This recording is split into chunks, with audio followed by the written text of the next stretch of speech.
Hi, fourth graders, it's Miss K, and I am back with your next poetry lesson of Unit 3, Lesson 2. So here is your vocab for today. First word is aardvark. That is a noun, and it's a small mammal, and they live in Africa. Crave is a verb, and that means to want or wish for. Lack is a verb, and that means to be without.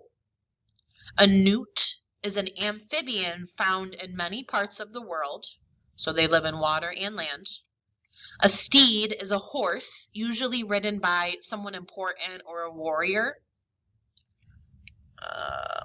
Alliteration is a noun, and that is the repetition of sounds at the beginning of several words, and these happen really close to each other. So if I were to say,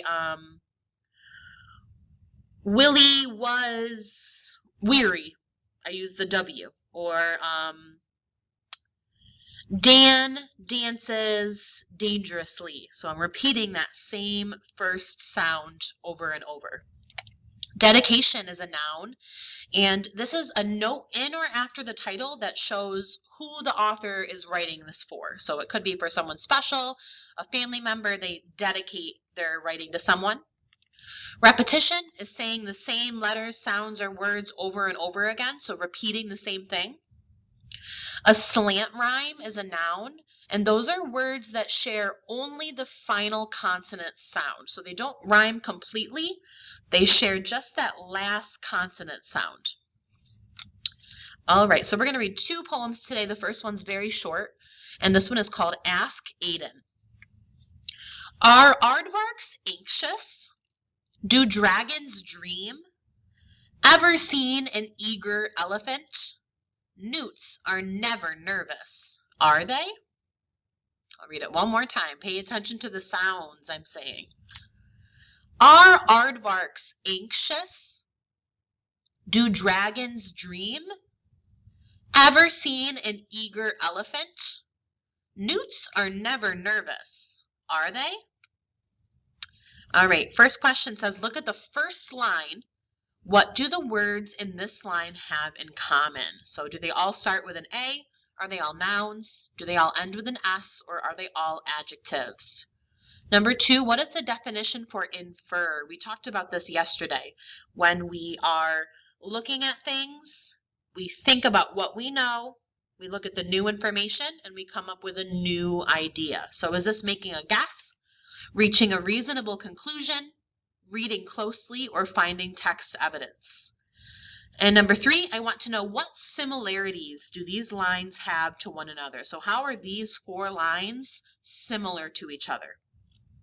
Okay, let's read our second poem called Wishes. What do you look for? What do you seek? A silver bird with a golden beak? What do you long for? What do you crave? Golden gems in a silver cave. What do you lack and what do you need? A silver sword and a golden steed. What do you want? Of what do you dream?